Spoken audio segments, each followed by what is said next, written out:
환율이랑 금리만 보고 있습니다. 환율이 상승됩니다. 환율이 상승되면 계속 반복되죠. 외국인은 환차 이익인가 환차 손인가요? 환차 손을 보기 때문에 자금이 유출이 걱정돼서 유동성이 감소가 되니까 반대로 금리가 인상이 되죠. 이곳이 원달러 환율 표현이 잘못됐죠. 달러호 환율이 상승됐다.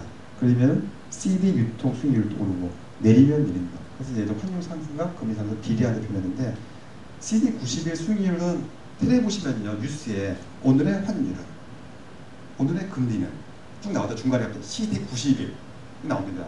그래서 금리를 따질 때요 CD 금리 90일짜리를 기준으로 봅니다. 그래서 CD 금리 90일짜리가 오르면은 환율이 금리가 상승됐구나 떨어지면 하락됐구나 표현합니다. 그러니까 뉴스 쭉 보시면요 보실 수 있어요.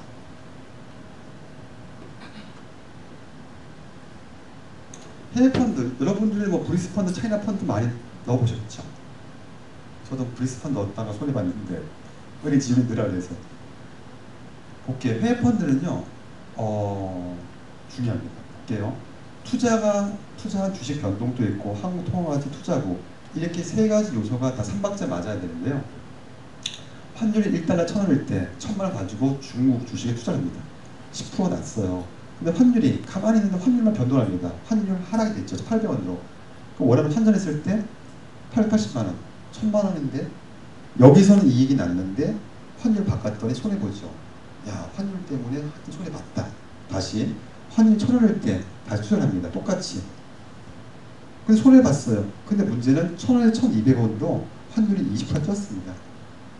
그러면 환차 이익을 받아서 다시 이익이 되죠. 여기서는 이익을 받는데 손해가 났고요. 손해가 받는데 이익이 났습니다. 환율이 1,000원일 때 1달러에 10위엔일 때 1,000만 원 중국에서 주식을 투자했다. 주식 변동이 안 됐다고 가정하면요. 오로지 환율 자 1달러에 900원 그대로 있는데요. 보이시나요? 1달러에 11엔 환율이 상승이 되고 9위에 떨어졌을 때 가격을 하면은 이익이 없고 이익이 손해가 납니다. 이런 뜻이요. 이 세 나라의 이 세 요소에 따라서 해외 펀드를 벌 수가 있는데요. 달러 원, 중국 달러 위엔 환율이 둘 다 상승일 때 하락일 때 상승일 때 다시 달러 원 환율이 오를 때 또 달러 위엔화 환율이 오를 때 또 중국 주식이 오를 때 이 세 박자가 맞을 때 여러분들은 투자해야지 가장 아이디어한 퍼포먼스를 냅니다. 이해가 되시죠? 중국 주식이 오르는 것 같아. 차이나 펀드 넣어볼까? 근데 환율이 떨어질 것 같아. 넣으면 돼요? 안 돼요? 안 돼요. 달러 위엔화 환율이 떨어질 것 같아? 안 돼요. 이해되시죠? 아무리 중국 주식이 올라도 환율이 변동되잖아요. 달러 이렇잖아요.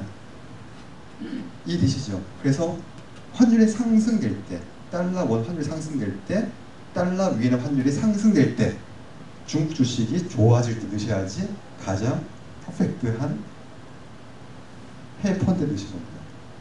이해되셨죠? 네. 은행원들을 제가 강의를 해보면은 모르세요. 그냥 브리스 펀드, 차이나 펀드 넣으세요. 뭐 중국 주식 좋아질 거예요. 그건 좋아져요. 그러나 환율 때문에 안 된다니까요. 환율 때문에 이길 수가 없는 게임이에요. 그래서 세가 교집합을 이길 확률은요. 이 게임은 4분의 1, 0.25%밖에 안 됩니다. 사실은요. 그러니까 해외 펀드 넣으시면 25% 확률에 넣으시던지 은행원들을 믿지 마시고 은행원도 나중에 항상 보겠다. 여러분들이 공부를 하시고요. 본인들이 달러 환율, 달러 위엔화 환율 혹은 일본에 넣으세요. 그러면 달러 엔 환율 브리스 펀드 그러면 러시아 달러 환율을 그래프 공부하시고 오를 때 터닝 될 때 넣으셔야 됩니다. 이해되겠죠? 환율과 부동산 관계 부동산이랑 주식이랑은 일맥상통합니다. 경기가 좋아질 때 주식도 오르고 부동산 오릅니다. 근데 어느 쪽이 먼저 베팅을 할까요? 외국 투자자들은요. 주식입니다. 왜? 빨리 교환을 빨리 할 수 있기 때문에 부동산 안 팔리면 안 돼요. 그렇죠? 그래서 주식이나 부동산은 경기 좋을 때는 둘 다 될 수가 있고요. 경기 나쁠 때 빨리 빼야 됩니다. 그래서 환율이 상승되면요. 주식이랑 마찬가지로 환자 손을 보죠. 외국계. 그래서 통화력 감소 대출금리가 인상됩니다. 대출금리가 인상이 되면 부동산 감소하되 부동산 하락이 됩니다. 그렇죠? 그래서 환율이 상승되면 주식이랑 똑같이